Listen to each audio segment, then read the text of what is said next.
Hi, we are back in the church, and I am here to talk more about what it's going to be like when we reopen the church for public masses. And you know, our first public mass is going to be the Feast of Pentecost, that weekend of May 30th and 31st. We've talked about using masks at Mass, which we're asking everyone to wear a mask when they come to Mass. I've talked about the social distancing at Mass. That's why we have this blue and green tape on all the pews, so we can practice social distancing, keeping 6 feet between each household. I have 2 more changes, things that are going to feel different, look different when we're at Mass. And these are big.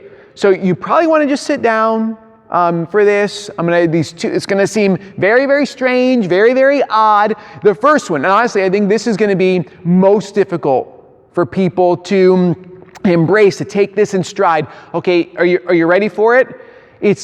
We're going to have ushers, like a hospitality team, seat people in the pews. Okay, so when you get to Mass, usually you're like, all right, I'm going to sit wherever I want. But actually, when you come to Mass in these days, at least in the beginning, as we're getting the hang of things, getting the swing of things, we're going to have ushers take you to your seats so that the church fills up in an orderly way, in an effective way, and so that we make sure that we fill all of the spots that we have for different families. Okay, and I know it's hard. I know it's so hard because people will tell me, Father, I've been sitting in this pew every Sunday for the past 80 years. Okay, I know the parish is only 75 years old, and this building here is only like 53 years old, but they'll tell me that they've been for decades upon decades, they've been in this very spot. Well, I know we're not going to have the luxury of picking our place in the pews. When you come to Mass, there'll be a line, then we'll fill in the pews as people come. That's the one thing, and just please, pray with that and wrestle with that. I know we're trying to prepare ourselves spiritually and emotionally for these differences in our experience of Mass.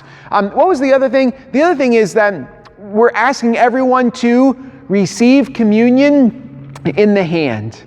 I know people have a tremendous devotion to our Eucharistic Lord, and part of that devotion, they honor Him by receiving directly on the tongue. And actually, when I was in the seminary, I went to Mass every single day, and I received communion on the tongue.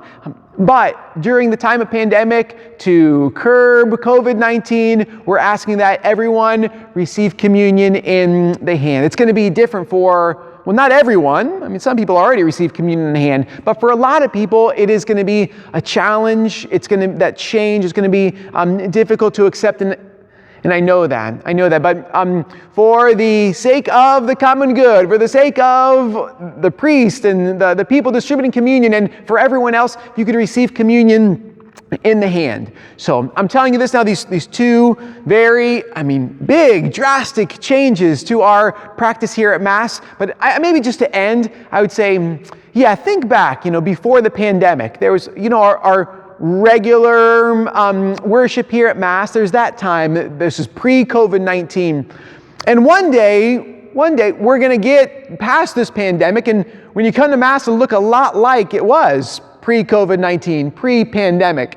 We're going to get there, but we're actually right now in the middle, in this like interim time where, coming to Mass, it's important. That's why we're opening up the church again, so we can pray together around the altar. It's beautiful. It's wonderful. We need to do that, yes. But at the same time, we're taking precautions, and they're different. So this is a time of preparation.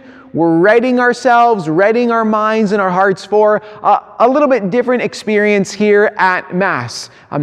Please pray for me as we make these changes, these implementations, and know that I am for sure praying for you.